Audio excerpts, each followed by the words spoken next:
All right, we got 7 minutes on the clock. We're going to have a conversation with my friend, Mr. Dave, talking about hunting for M&A deals. Dave, welcome to the show.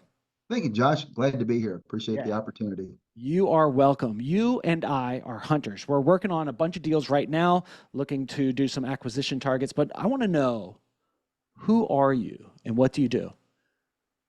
Good question. Well, for the last 15 years, I've had my own business called Front Runner Consulting. It's both an executive recruiting and M&A intermediary where I match buyers and sellers of companies. And the sweet spot to be working with an executive who's between jobs, I like to call a free agent.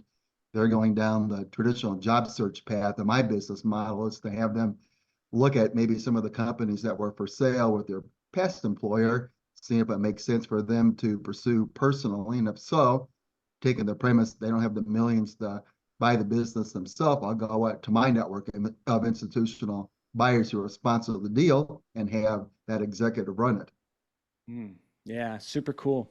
So on the M&A side, that's the other, the flip side of your business. So you do recruiting and acquisitions. How do they match up? I'm curious about that. Well, yeah, whether you're trying to place an executive with a company or a company with a buyer, it's kind of the same premise. You want to make sure it's suitable for both parties and make sure it's aligned with what they're looking for. So if I'm recruiting for like a metal fabrication CEO, I'm not going to present a software executive. And if I have a guy to a private equity group or strategic buyer, family office looking for like a software company, I'm not going to present them a metal fabrication company. So it needs to be aligned with their interest, and especially on the M&A side, you want that industry alignment with the relevant P&L experience as well, so they can step in on day one and do the job. Yeah. All right. So now let's talk about hunting. You've been doing this for a long time, and you have established a huge database of people. So, when it comes to hunting, how do you go hunting and database? How does that work in your world? Yeah, it's a pretty large database that's accumulated to over 20,000 contacts comprising 1,200 different industries. So, a lot of times people talk about being a numbers game, but I like to say it's a smart numbers game. So you do a regular outreach to your contacts, and in the meantime, I get a lot of inflow of opportunities as well. So it's always trying to identify that business that's presented to me that's for sale, matching it up with the buyers, and then being able to also do that outreach to let people know what I do, because I'm not usually going to be a top of mind for everybody. So if I can do that regular, email distribution as an example, or follow up on a regular basis with a phone call, checking in to see what opportunities are out there, that's what needs to be done. Yeah. So in the world of mergers, acquisitions, or even real estate for that case, there's a saying that I've heard growing up was buyers are liars, right? Like, yeah, I'm looking to buy this thing, and then you go do all this work because you're a contingent firm, right? So like, Sure. you get paid when the deal's done. You're How do you right. filter out buyers are liars versus true buyers that with checkbook in hand? How do you do that? Well, sure. Well, you could have buyers are liars, but you also have sellers are liars as well, too. So you could have that business for sale that you're going through the whole process. And when it comes time to actually signing the contract, you may have seller's remorse as well, too.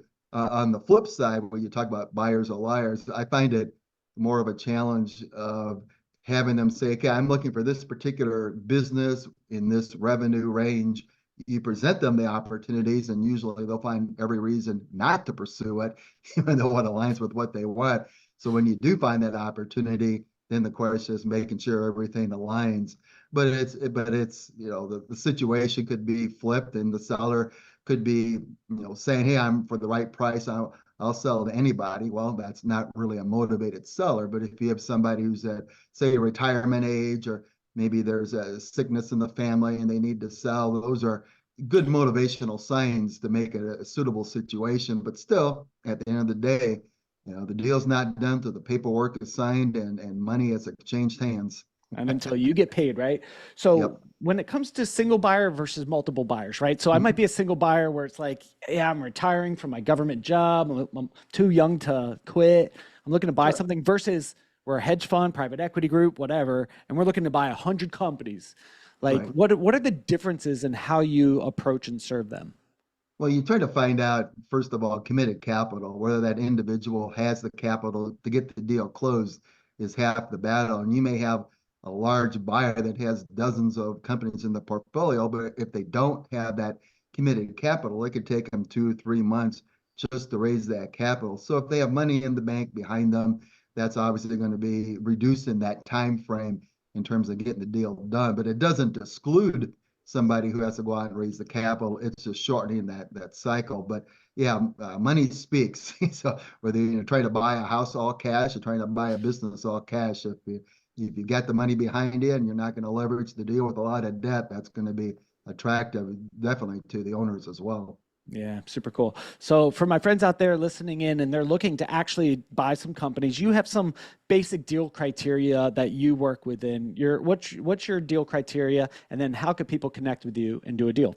Sure. I mean, for me, I try to find those businesses that are maybe smaller that get underserved from traditional bankers. So it could be as small as 5 or 10 million revenue, maybe 1 million of net income, but they don't even have to be profitable because I have stress and distressed buyers as well. So to get a hold of me, the website is frontrunnerconsulting.com. Better if you just email me, dave@frontrunnerconsulting.com. More than happy Cool. to help. Yeah, man, super awesome. So, fellow listeners, as you guys are out there making deals, my request is that you always reach out to our guests, say, thanks for being on the show. Thanks for sharing your wisdom and knowledge. And then reach out to them and do a deal. Mission and purpose, put deals and deal makers together. I hope you're enjoying these 7-minute videos. And if you have a deal that you'd like to talk about, head on over to thedealscout.com, fill out a quick form, maybe get you on the show next. Till then, we'll talk to you all on the next episode.